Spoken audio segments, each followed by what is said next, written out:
반갑습니다. 오늘 수요 오전 예배 또 사무엘상 성경 공부에 오신 여러분들을 진심으로 환영합니다. 오늘은 이제 저희가 사무엘상 네 번째 시간, 우리가 9장에서 12장을 다루도록 하겠습니다. 그러면 우리가 먼저 오늘 본문 사무엘상 12장 23, 24, 25 세 구절인데 저와 여러분이 한 절씩 읽고 마지막 절은 합독합니다. 제가 먼저 읽겠습니다. 나는 너희를 위하여 기도하기를 쉬는 죄를 여호와 앞에 결단코 범하지 아니하고 선하고 의로운 길을 너희에게 가르칠 것인즉 너희는 여호와께서 너희를 위하여 행하신 그 큰 일을 생각하여 오직 그를 경외하며 너희의 마음을 다하여 진실이 섬기라. 같이 읽습니다. 만일 너희가 여전히 악을 행하면 너희와 너희 왕이 다 멸망하리라. 아멘. 자, 여러분 한 주간 잘 지내셨죠? 우리가 이렇게 직접 대면은 하지 못하지만 또 영상으로 마음으로 서로 교제하는 줄로 압니다. 늘 저는 아침에 이른 시간에 새벽에 여러분을 마음에 품고 기도하고 있고 그래서 직접 얼굴을 보지 못해서 아쉬움과 섭섭함은 많지만 늘 여러분과 소통하고 있고 교제하고 있다고 믿습니다. 특별히 우리가 말씀 안에서 말씀으로 서로 하나가 되었고 한 공동체이기 때문에 이 말씀을 통해서 서로 위로하고 힘을 얻고 또 은혜를 나눈다는 것이 얼마나 큰 축복인지 모르겠습니다. 오늘 우리가 이제 사무엘상 9장에서 12장을 다루면서 또 하나님께서 우리 공동체에게 우리 모두에게 주시는 그런 놀라운 말씀의 축복이 저와 여러분에게 있기를 간절히 소망합니다. 우리가 먼저 전체 구조를 한번 살펴봅시다. 저희가 지금 사무엘의 통치는 이제 끝났고 이제 지난주 시간이 사무엘의 통치에서 사울로 통치로 넘어가는 7장, 8장 부분을 다루었습니다. 그래서 서로 대조가 됐죠. 그리고 이제 오늘부터 본격적으로 사울 왕이 통치하는 장면이고 이제 9장에서 12장은 왕이 되는 장면입니다. 왕이 되어서 왕정 제도가 이제 본격적으로 시작이 되는 이제 그 부분을 함께 살펴보겠습니다. 왕정 제도가 시작이 되고 사울 왕의 초기 그의 통치 모습을 봅니다. 그래서 이제 이 구조를 보면 우리가 두 번째 사울의 통치 가운데 첫 번째 왕정은 시작과 사울의 즉위, 이 부분 우리가 9장에서 12장을 함께 오늘 보겠습니다. 이 네 장의 구조를 또 살펴보면요, 자 9장과 12장을 서로 A-로 묶을 수 있겠고요, 그 사이에 오는 10장과 11장을 B-로 묶을 수 있겠습니다. 그 말은 무슨 말입니까? 9장하고 12장이 서로 어떤 형태로든지 서로 연결되어 있다는 것이고 또 10장과 11장도 역시 서로 연결되어 있다는 거죠. 자, 그럼 어떻게 연결되어 있을까요? 자, 9장에서는 그 주체가 누굴까요? 9장의 주체는 바로 사무엘입니다.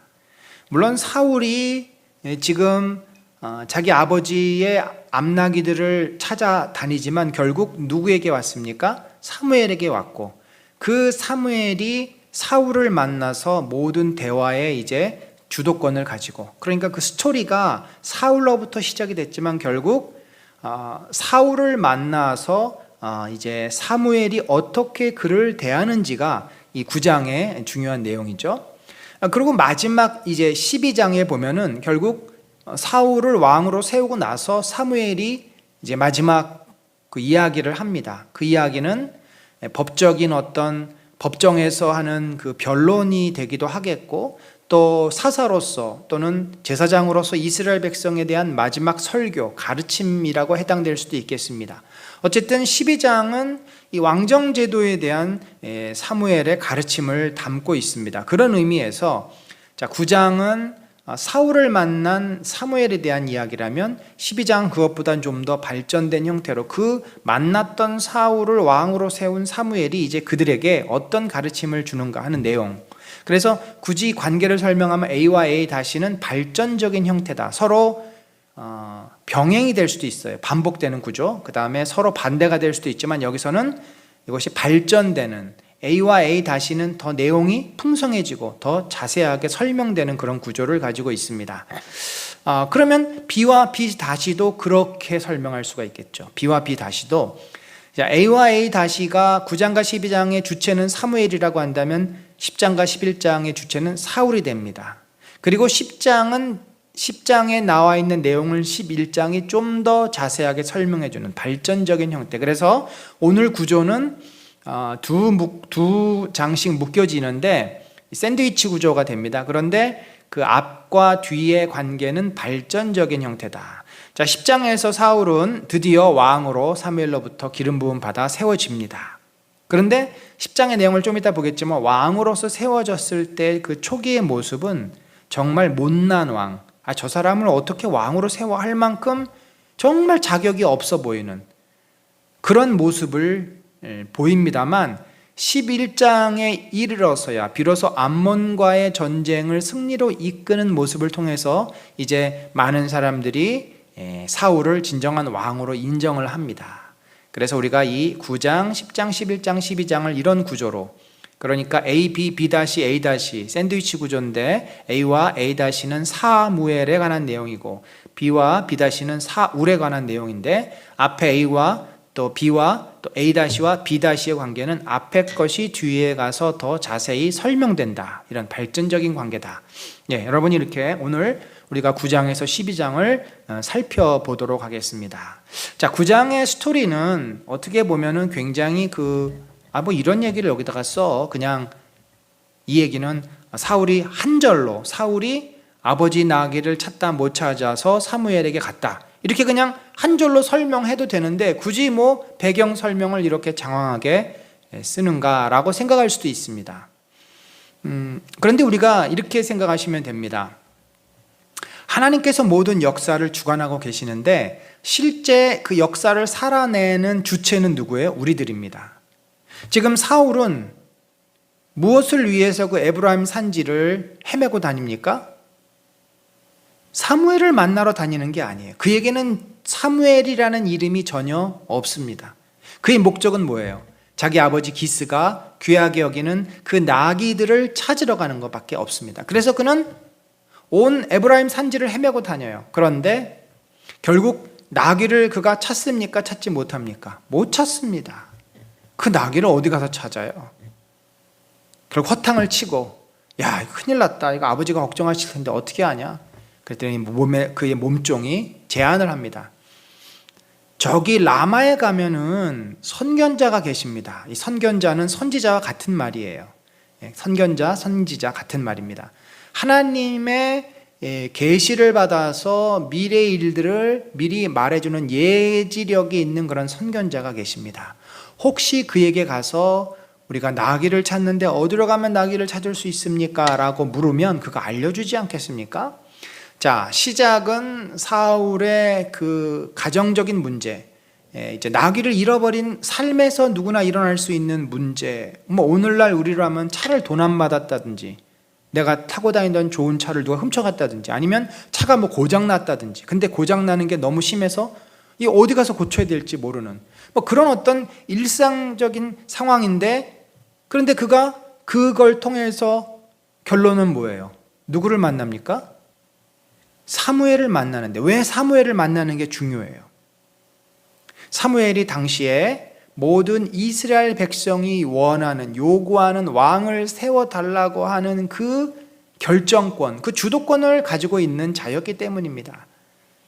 우리가 알다시피 7장, 8장 이 앞의 배경은 뭐예요? 이스라엘 백성이 왕을 요구하잖아요. 우리는 더 이상 당신 같은 사사는 필요 없습니다. 왕을 우리에게 주십시오. 야, 너희들 왕을 세우면 이러이러한 문제가 있을 수 있는데 그래도 좋냐? 상관없습니다. 그래도 우리에겐 왕이 필요합니다. 그런 배경에서 사울이란 인물이 등장을 했고, 이 사람은 그냥 나귀를 찾는 거지만 실제로는 뭐예요? 하나님께서 이미 사울을 택하셨고 그 택한 사울을 사무엘에게로 인도해 가시는 장면입니다. 그래서 보면은 여기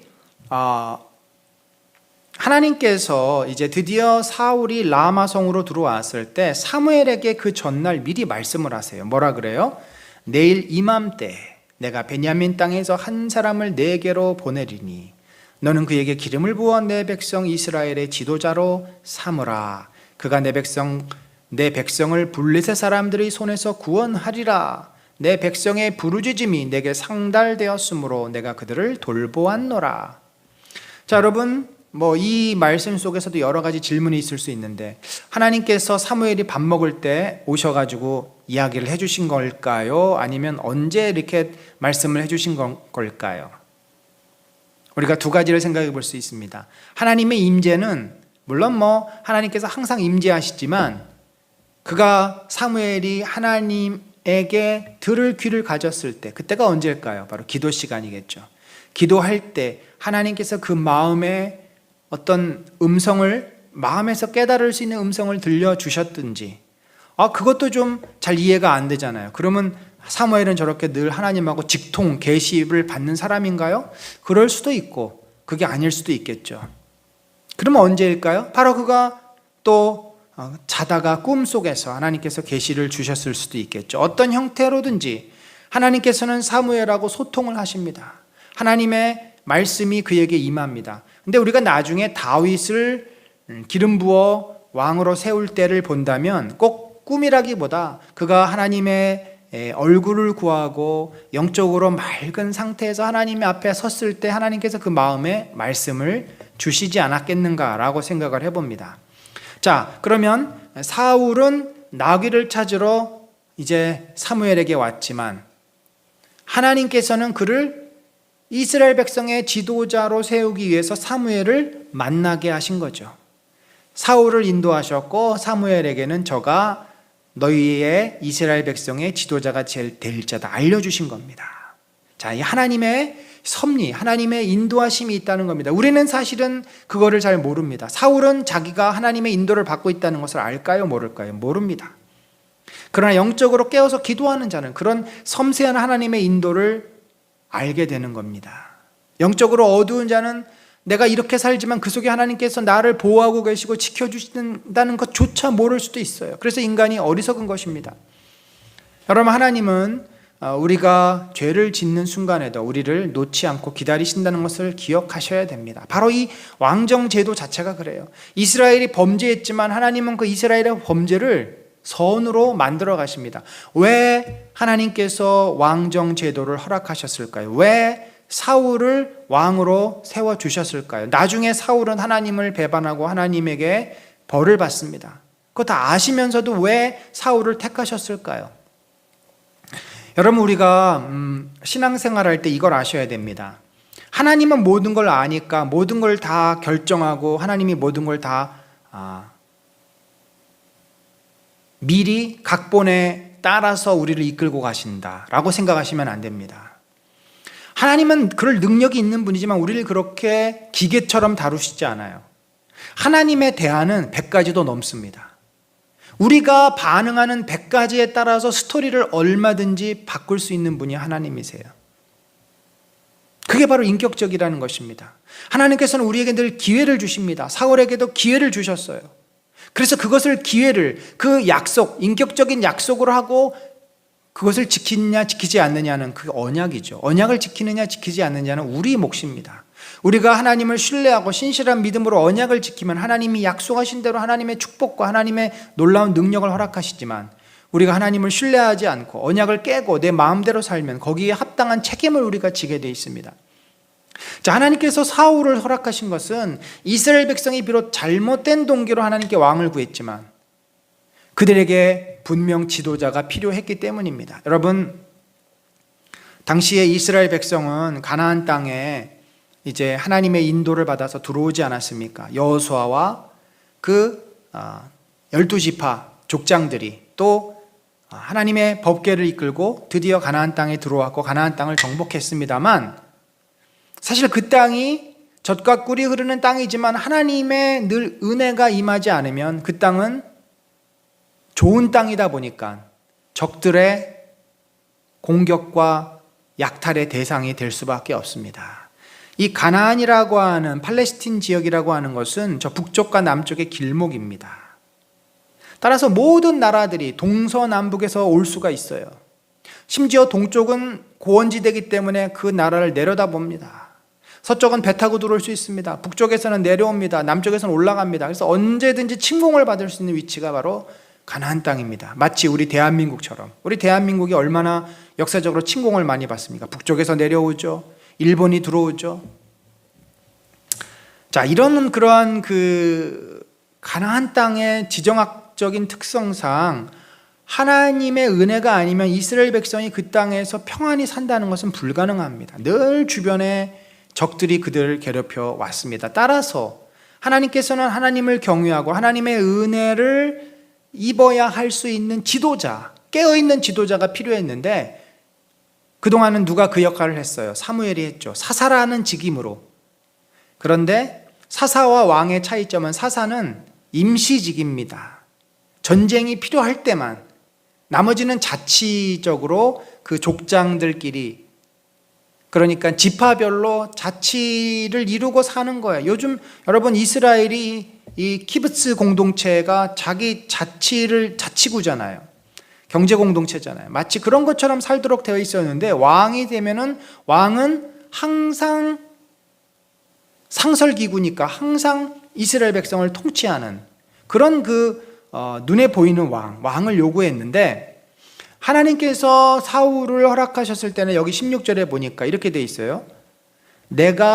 그가 내 백성을 블레셋 사람의 손에서 구원하리라. 그러니까 지도자를 세우는 목적은 이스라엘 백성을 보호하는 것입니다. 그전엔 사사가 있지만 이제 왕이 하는 거예요. 옷만 좀 바꿔 입었지만 역시 역할은 같은 것입니다. 왜 내가 그 지도자를 너에게 보냈냐?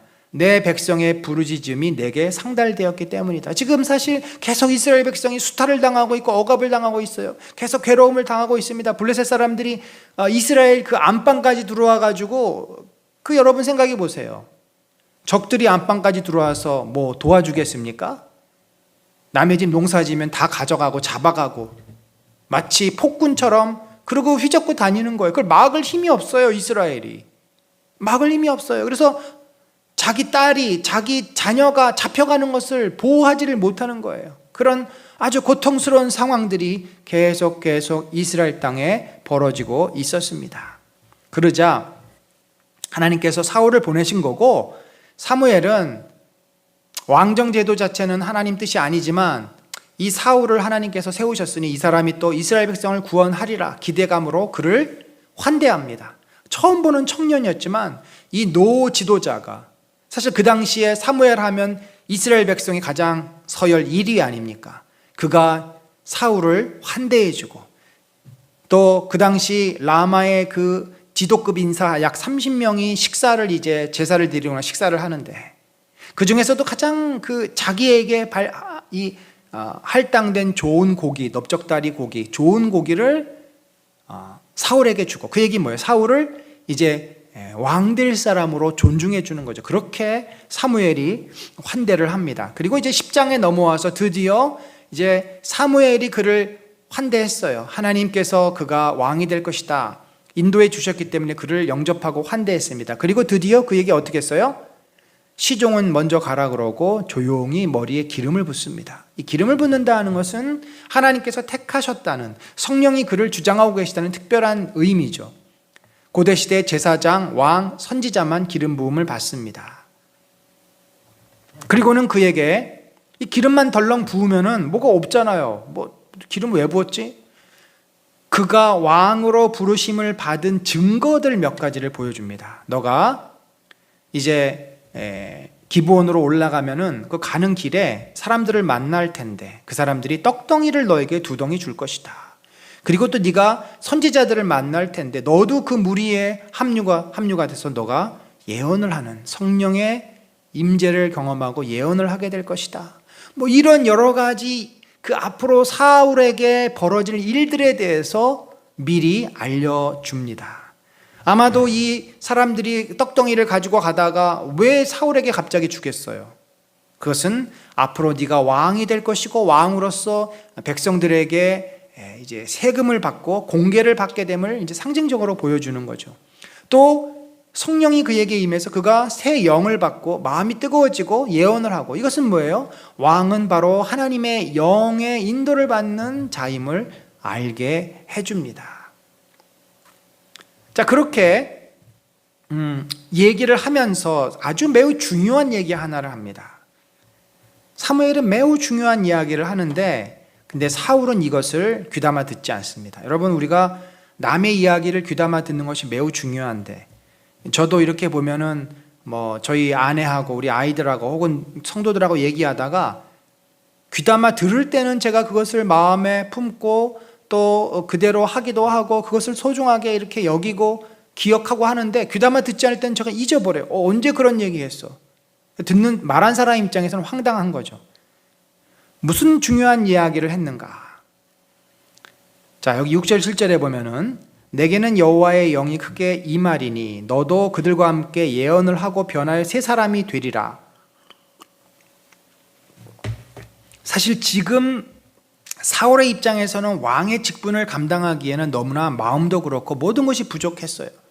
성령께서 그에게 임하시면 그가 마음이 뜨거워지고 어떤 사명감에 불타고 용기를 내고 힘을 얻게 되고, 하나님은 뭔가 나와 함께 하시니까 내가 큰 일을 할 수 있겠다, 그렇게 될 거라는 거죠. 그렇게 되면 너 마음에 어떤 변화가 일어나면 이 징조가 내게 임하거든. 이 징조는 앞에 이제 떡덩이를 받게 되고 예언도 하게 되고, 이런 일을 경험하면은 하나님께서 너를 왕으로 지도자로 부르신 것이 확신하다는 것이니까 네가 그 확신을 가지고 그 다음에 네가 왕이 되기 위해서 반드시 거쳐야 될, 사람들에게 왕으로 인정받기 위해서 반드시 해야 될 일이 있는데, 그 일을 너가 기회를 잘 엿보고 있다가 반드시 행해야 한다. 하나님께서 너와 함께 하시기 때문에 네가 그렇게 하면 반드시 승리하게 할 것이다. 자, 그게 뭘까요? 너는 기회를 따라 행하라. 바로 기브온에 주둔하고 있는 블레셋 수비군, 주둔군들을 몰아내라는 말입니다. 왕이 첫 번째로 해야 될 가장 중요한 일은 이스라엘 백성을 외적으로부터 보호하는 일입니다. 이것을 위해서 하나님께서 왕을 보내주신 거예요. 이스라엘 백성도 그것이 제일 시급한 문제였어요. 그걸 하라는 거죠. 그걸 함으로써 사람들이 저 사람이, 저 사울이 드디어 우리를 지켜줄, 인도해줄 왕이구나 라는 것을 객관적으로 인정받을 수 있다라는 거죠. 그런데 불행하게도 사울은 사무엘의 이야기를 별로 이렇게 귀담아 듣지 않았던 것 같습니다.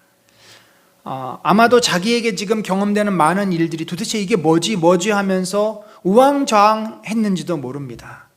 자기가 왕으로 기름 부음 받았다는 것도 그는 너무나 낯설고 어색하고 받아들이기 힘들었던 그런 면도 있겠죠. 그런데 그는 쭉 내용을 보면은 이제 삼촌이 자기를 영접 나왔는데 사무엘을 만난 거는 얘기했지만 사무엘이 자기를 기름 부었다는 얘기는 하지 않습니다. 그리고 더 기가 막힌 일이 벌어집니다. 그 후로 이제 이스라엘 지도자들이 더 와서 요구를 하니까, 이미 사무엘은 사울을 기름 부었잖아, 이제 공식적으로 왕을 뽑는 행사가 벌어집니다. 당시에 주로 했던 것이 제비 뽑기입니다. 이스라엘 백성들은 제비를 뽑으면 그것 가운데 하나님의 뜻이 있다고 생각하고 12지파의 이름을 쓴 제비를 뽑았어요. 그랬더니 베냐민 지파가 나왔어요. 그 베냐민 지파 가운데 이제 족장별로 여러 집안별로 쭉 사람의 이름을 썼는데 누가 나왔냐면 기스가 나왔어요. 기스는 사울의 아버지잖아요. 그러니까 기스 집안에 있는 그가 왕이 되어야 하는 겁니다. 그래서 사울을 찾았습니다. 그랬더니 없어요. 그랬더니 어디 있어요? 자, 여기 20절에 보니까 여호와께서 대답하실 때 그가 진보다리들 사이에 숨었느니라. 사실 지금 사울은 자기가 왕이 된다는 것이 너무나 낯설고 부담스러워서 도망갔습니다. 숨어버렸습니다. 그의 그 마음은 사실 자기 안에 하나님이 함께 하신다는 확신도 없었고, 자기가 이 블레셋 사람들을 물리치고 이스라엘을 구원할 것이라는 그런 자신감도 없었습니다. 사실 그렇잖아요. 그가 무엇으로 블레셋 사람들을 이기겠습니까? 오로지 그 자리는 믿음으로만, 하나님의 능력을 신뢰하는 사람만이 담대히 그 역할을 감당할 수 있었던 자리입니다. 그래서 사무엘도 하나님의 영이 너에게 임할 것이다 말씀을 한 것입니다. 그런데도 사울은 하나님의 영이 임했을 때 그 영을 온전히 믿음으로 받았어야 되는데, 하나님을 신뢰하고 하나님을 소망하며 하나님을 믿고 의지하고 따랐어야 되는데, 그런 믿음의 반응이 없었다는 것입니다. 믿음은 인격적입니다. 하나님의 우리에게 은혜를 베풀 수 있어요. 이게 뭐지? 마음이 막 뜨거워집니다. 막 눈물이 쏟아집니다. 내가 막 죄인이라는 생각이 떠오릅니다. 하나님의 그 어떤 따뜻함을 느낄 수 있었고 정말 저 말씀이 나를 변화시킬 수 있다는 확신이 듭니다. 그런데 마음 한편에는 하나님이란 존재가 나를 지배할 것 같아서 귀찮고 두렵고 무섭고 화가 나고 거부하는 마음도 있을 수 있습니다. 우리가 믿음이라는 것은 하나님이 찾아오셨을 때 그 하나님에 대해서 우리가 응답하고 반응하는 것이죠. 내 마음을 열고 받아들이고 인격적으로 결단하고 포기할 건 포기하고 그런 어떤 나의 내적인 반응, 내적인 행위, 내적인 그런 어떤 결정들인데 난 아무것도 안 하고 있고 그냥 싫은 마음만 느끼고 있다면 하나님의 임재하심, 하나님의 역사가 열매로 나올 수가 없는 것입니다. 그래서 사울은 하나님의 경험을 했음에도 영의 경험을 했음에도 불구하고 그는 숨을 수밖에 없었어요. 두려운 것입니다. 나가서 전쟁하는 것이 얼마나 두렵겠어요. 왕이 되는 게 너무 부담스러운 것이죠. 그런데 어쩔 수 없이 숨었다가 사람들이 데리러 오니까 나갔는데 그의 외모가 어땠습니까? 다른 사람보다 어깨 이만큼 컸더라. 그러니까 머리 하나가 더 있는 거예요. 그 당시에 평균 사람들의 신장이 150에서 160입니다. 고대 시대 사람들의 미라를 관찰해 보면은 150에서 160, 커봐야 170. 머리 하나가 더 있었으니까 거의 190 정도 되지 않았을까? 185, 190. 굉장히 큰 키, 지금도 큰 키잖아요. 그러니까 일단 사람들이 외모로 보기에는 저 정도면은 충분히 왕이 될 수 있어라고 생각을 했던 것 같습니다. 그렇게 이제 우여곡절 끝에 사울은 왕이 됐어요. 자기가 왕이 되고 싶어 된 것도 아니고 하나님의 택함을 받았고 이스라엘 백성이 자기의 모습을 보고 박수를 쳐줬어요. 그런데 그가 왕이 될 만한 마음의 준비를 전혀 못하고 있었어요. 두려워만 하고 있었습니다. 그런데 11장에 가서는 그가 왕으로서의 역할을 조금씩 하는 장면을 봅니다. 아마 그 시간 좀 시간이 흘렀겠죠. 그 사이에 그가 하나님께 묻기도 하고 기도도 했겠고 이러면서 마음을 좀 추스렸던 것 같습니다. 이 암몬이라고 하는 그 이스라엘 요단강 동편에 있는 그 족속이 길르앗 야베스. 이 길르앗 야베스는 이 이제 어느 지역이냐면 요단강 동편 북쪽 지역이에요. 북쪽 지역. 이 북쪽 지역이 길르앗 야베스인데 12지파가 요단강 동서로 다 땅을 갖자 므낫세 반지파가 있었던 그런 지역입니다. 근데 그곳을 침공해 들어온 거예요. 그러니까 이 길르앗 야베스 사람들이 이스라엘에게 사람을 보내서 우리를 도와달라. 이 암몬이 우리를 쳐들어왔다. 그렇게 이제 이야기를 합니다. 여러분 잠깐 지도를 한번 보도록 하죠. 여기 지도에 보면은 여기 이제 보면은 갓지파의 므낫세 남쪽, 아마 므낫세 또 일부 해당이 됩니다. 길르앗 야베스가. 여기 보면은 왼쪽에 그 흰 지도를 보면은 길르앗 야베스라고 이제 요단강 서편, 요단강 동편에 그 위치한 지역입니다. 그러니까 갈릴리 호수와 사이의 그 중간쯤에 오른쪽에 있는 지역인데, 자, 이 지역이 그 지역의 길르앗 야베스 오른편에 있는 암몬 족속에 의해서 침공을 받습니다. 자, 이 지도에 보면은 왼편 하얀 지도 말고 오른편 지도로 보면 빨간색으로 된 게 암몬 족속이 이제 길르앗 야베스로 침공해 들어온 그 경로이죠. 자, 그래서 이 길르앗 야베스 사람이 꼼짝없이 저들에게 지배를 받고 저들에게 조공을 해야 되는 그런 상황이 된 것입니다. 그래서 이제 이 길르앗 야베스 장로들이, 지도자들이 사람을 보내서 우리를 구원해 달라. 자, 그랬더니 어떻게 했어요? 사울이 또다시 성령의 감동을 받아 하나님께서 이제는 그를 주저앉아 있는 그를 이렇게 세우신 거죠. 성령의 감동을 주니까 마음이 뜨거워져서 이제 저 암몬 족속을 내버려 놓으면 안 되겠다. 그래서 서로 각을 뜨고 제사를 드리고 나를 따르지 않는 자는 이와 같이 되기를 내가 원한다. 그러니까 죽지 않으려면 나를 따라 굉장히 비장한 각오로 군대를 모집해서 몇십만 명, 30만 명이 넘는 군인이 이제 길르앗으로 올라가서 결국 암몬을 몰아내고 길르앗 야베스 사람들을 구출합니다. 자, 이렇게 되니까 어떻게 됐어요? 드디어 사람들이 이제 우리가 사울이 정말 우리의 왕이야. 내가 뭐라 그랬어? 저 사람 분명히 할 수 있을 거라 그랬지. 모두들 사울을 지지하고 사울을 왕으로 추대합니다.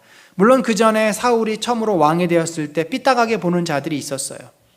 그래서 일부 충성 무리가 그때 반대파를 사울을 왕으로 인정하지 않았던 자들을 이제 사울에게 말합니다. 사울이여, 우리가 저 자들을 다 없애버리기를 원하시나이까? 그랬더니 뭐라 그래요? 아주 사울이 이제 나이스하게, 아니다, 이런 좋은 날 어떻게 피를 흘릴 수 있겠느냐, 놔둬라. 아주 갑자기 사울이 이제 자비로운 왕이 돼버린 거죠. 자, 이렇게 해서 드디어 사울은 왕이 되었고 지도에 보면은 이 오른쪽 그 파란 선에 쭉 내려가다 보면은 이 길갈이라는 곳이 있습니다. 유다 베들레헴 북쪽 지역에 이 길갈로 내려가서 거기서 이제 즉위식을 하고 본격적으로 이제 사울은 이스라엘의 왕으로서 이제 통치를 하게 됩니다. 이것이 이제 11장입니다. 자, 그러면 12장, 우리가 이제 마지막 부분인데 12장은 뭐예요? 아까 사무엘이 사울을 이제 왕으로 이렇게 환대하는 내용이고, 또 10장과 11장은 사울이 왕이 되어서 기름 부음 받고 왕으로 이제 인정받는 내용이라고 한다면 12장은 아까 9장에 대한 설명이라 그랬죠. 그럼 어떻게 이제 사무엘이 이 왕정 제도를 말하고 있는가? 오늘 이 사실은 12장이 제일 중요한 부분입니다. 먼저 이 성경을 보면요, 성경은 굉장히 법정 용어가 많습니다. 변론에 대한 이야기가 많아요. 그 변론은 서로 이렇게 말싸움하는 게 아니라 법정에서 변호사들이 고소하고 서로 변론하고 하는 내용들을 변론하는 그런 식의 내용들이 많습니다. 먼저 사무엘은 자신이 그동안 이스라엘의 사사로서 지난 몇 년간 통치해온 이 통치가 잘못된 제도인지 아니면 잘된 제도인지를 이스라엘 백성 앞에 이제 논증합니다. 변론해요. 그러니까 지금 출발은 뭐예요? 이스라엘 백성은 더 이상 사사는 필요 없다. 사사 제도는 구시대의 유물이다. 우리에게 좀 더 발전된 정치 형태, 왕정 제도를 달라. 지금 그렇게 얘기를 하는 거예요. 요즘이야 우리가 민주주의가 발전되면서 지방자치제가 오히려 더 이제 발전되지 않았습니까? 그전에는 우리가 서울시장 뽑고 이러지 않았잖아요. 대통령 권한이 커서 대통령이 모든 도지사까지 다 임명하고, 근데 지금은 지방자치자가 돼서 사람들이 우리 마을을 다스리는 송파구청 구청장도 뽑고 다 뽑잖아요. 그러니까 이게 민주주의가 발전된 거죠. 사실은 사사시대가 이런 지방자치 시대였어요. 제도적으로 볼 때 겉으로는 엉성해 보였지만 하나님께서 이미 지도자들을 그 지파별로 세우셨기 때문에 그들이 자치적으로 하고, 전쟁이 일어나면 큰 국가적인 위기가 있을 때 연합 세력이 합해져. 그거를 누가 하냐면 그 의장이 바로 사사예요. 그런데 왕정은 항상 왕이 지방을 다스리고 사람을 보내서, 행정관을 보내서 이제 그들이 그 통치하게 만드는 거잖아요. 그러니까 어떤 의미에서 사무엘이 지금 답답한 거예요. 제도적으로 볼 때 이것이 오히려 낫다. 사사 제도가 너희들에게 무슨 문제를 일으킨 적이 있느냐? 내가 너희들을 통치하면서 너희들을 뺏은 적이 있느냐? 잘못 통치한 적이 있느냐? 없다라는 거죠. 항상 나는 공의로 하나님 말씀대로 했다는 것입니다. 결국 사사 제도가 중요하냐, 왕정 제도가 중요한 게 아니라 그 지도자가 하나님 말씀대로 통치하면 그것은 모든 이스라엘 백성에게 유익한 제도인 거죠. 그러니까 이 사사 제도로도 충분히 이스라엘 백성이 주변의 외적들을 막아내고 그들이 그 가나안 땅에서 잘 먹고 잘 살 수 있었습니다. 그런데도 어땠어요? 이스라엘은 사사 제도를 거부하고 왕정 제도를 요구했고, 결국 그 왕정 제도를 요구했을 때 하나님께서 왕을 허락하셨는데, 사울을 허락하셨는데, 이것이 뭐예요? 이것이 하나님 앞에 죄임을 사무엘이 분명히 이야기합니다. 자, 여러분, 하나님이 허락하셨다고 다 선한 것이 아닙니다. 하나님이 내 기도 들으셨다고 그것이 베스트가 아니라는 것입니다. 우리는 허용이란 단어를 기억해야 합니다. 여기 7절에 보니까 가만히 서 있으라, 여호와께서 너희와 너희 조상들에게 행하신 모든 공의로운 일에 대하여 내가 여호와 앞에서 너희와 담론하리라. 자, 여러분, 담론하다, 이게 뭐냐면 법정 용어입니다. 너희와 논증할 것이라는 거죠. 너희와 법적으로 이것이 옳은지 그른지를 판단해 볼 것이라는 겁니다. 그러면서 이렇게 이제 과거에 하나님께서 어떻게 이스라엘 백성과 행하셨는지, 그것이 잘못인지 잘된 것인지를 이제 따져보는 거예요. 11절 12절에 보니까 사사시대, 지금 사무엘이 사사시대 마지막 사사입니다. 그 앞에 지난 한 200년간의 사사시대의 역사를 훑습니다. 여룻바알이 누구예요? 기드온이죠.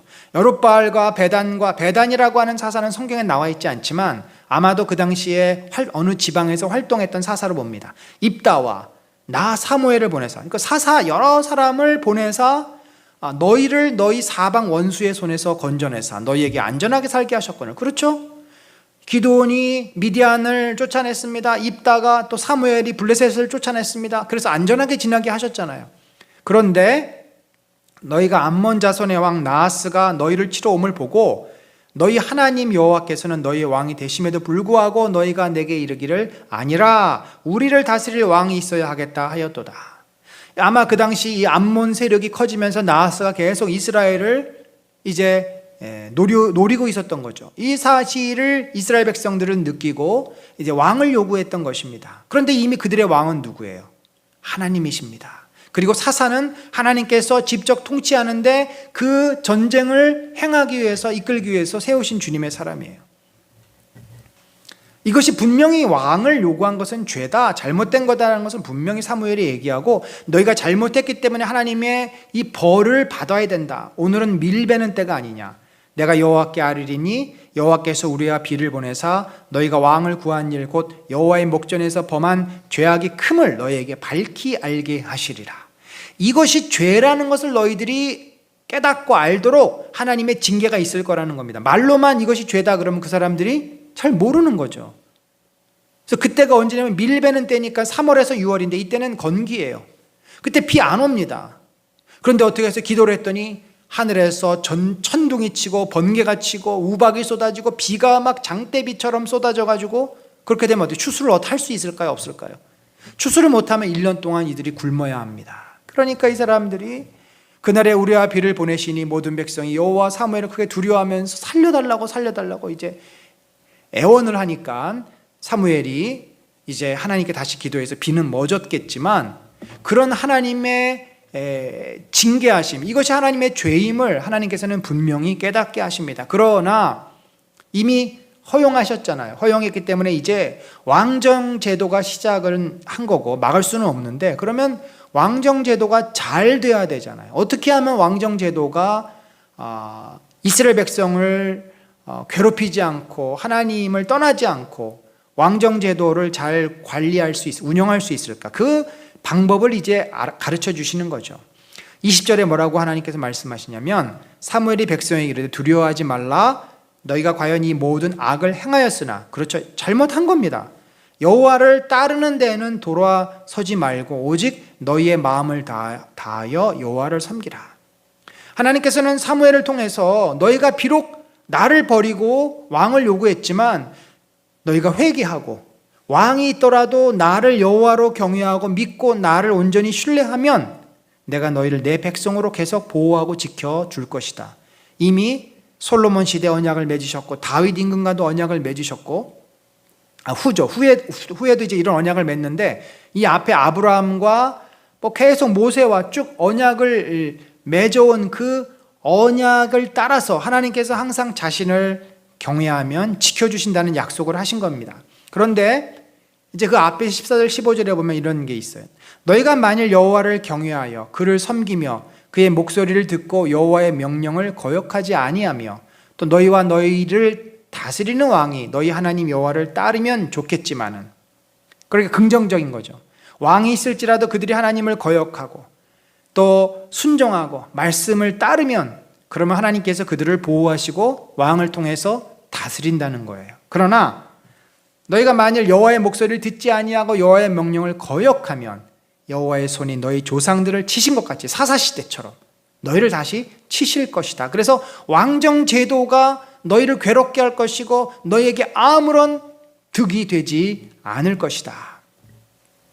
결론적으로 사무엘이 이렇게 이야기합니다. 나는 너희를 위하여 기도하기를 쉬는 죄를 여호와 앞에 결단코 범하지 아니하고. 이게 무슨 말이에요? 너희가 그렇게 하나님을 떠나지 않고 버리지 않도록 너희를 위해서 계속 기도할 것이다. 또 선하고 의로운 길을 너희에게 가르칠 것인지, 내가 너희 귀에 딱지가 않도록 하나님을 경외하고 하나님을 따르도록 가르칠 것이다. 그러니 너희는 여호와께서 너희를 위하여 행하신 그 큰 일을 생각하여 오직 그를 경외하며 너희의 마음을 다하여 진실히 섬기라. 왕은 하나님께서 너희가 요구해서 허락했지만 왕을 요구할 때 잘못된 동기를 계속 붙잡고 있으면 25절 결론이 뭡니까? 만일 너희가 여전히 악을 행하면 하나님을 거부하는, 인정하지 않는 거예요. 너희와 너희 왕이 다 멸망하리라. 여러분, 이 왕정제도를 통해서 우리가 분명히 알아야 될 것이 있습니다. 왕을 구하는 인간의 동기입니다. 그것은 하나님을 이제 자기들의 왕으로 인정하고 싶지 않아서 왕을 요구한 것입니다. 요즘 시대가 어떤 시대입니까? 우리 개인들이 왕처럼 사는 시대입니다. 우리들이 다 힘과 능력을 가지려고 합니다. 그래서 이 평화의 시대, 물질의 시대, 풍요의 시대, 내가 왕처럼 권력과 힘과 모든 것을 가지러 가는 이런 시대, 또 누구든지 그런 힘을 갖기 쉬운 이 시대에 가장 위험하고 가장 문제가 되는 것은 우리가 왕처럼 살면서 하나님을 잊어버리는 것이죠. 차라리 그럴 바에는 왕처럼 살지 못하고 하나님에게 진정으로 구원을 간구하며 하나님 은혜 아래 사는 것이 훨씬 더 축복입니다. 사랑하는 성도 여러분,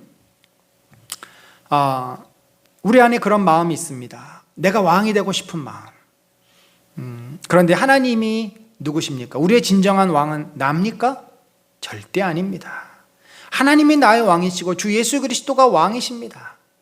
그래서 교회를 통해서 말씀을, 사무엘이 하나님의 말씀을 선포했듯이 교회를 통해서 주의 말씀을 선포해 주시고 그 하나님의 나라를 통해서 주님이 우리를 다스리고 계십니다. 그러나 내가 교회를 무시하고 하나님 말씀을, 예배를 소홀히 여기고 하나님 말씀을 인정하지 않고 내 마음대로 살려고 했을 때 더 이상 우리는 하나님을 인정하지 않는 것이죠. 내가 왕입니다. 그래서 나중에 사울과 같은, 또 이스라엘 백성과 같은 참 하나님의 은혜가 사라진 괴로움과 고통 속에서 악령에 시달리고 결국 비참하게 죽어야 되는 그런 아주 불행한 인생을 살게 됩니다.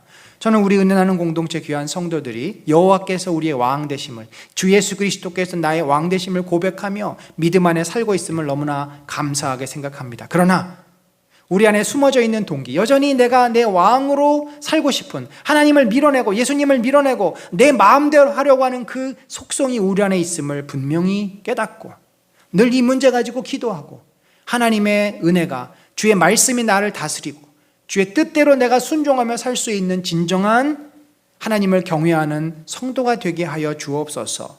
그렇게 기도하며 주께 나아가기를 간절히 바랍니다. 하나님 감사합니다. 연약한 자들이지만 주님 부르셨고 이 주님만이 우리의 왕 되심을 깨닫게 하시니 감사합니다. 우리 안에 내가 왕됨을 주장하고 내가 왕으로 살고 싶은 거짓 욕망이 있사오니 이 욕망들을 꺾어주시고 다스려주시고 늘 주 예수 그리스도께서 우리의 왕이 되셔서 나의 연약한 것을 제거하여 주시고 나의 죄를 거두어 주시고 항상 주님의 뜻과 은혜 가운데 사는 복된 인생 되게 하여 주옵소서.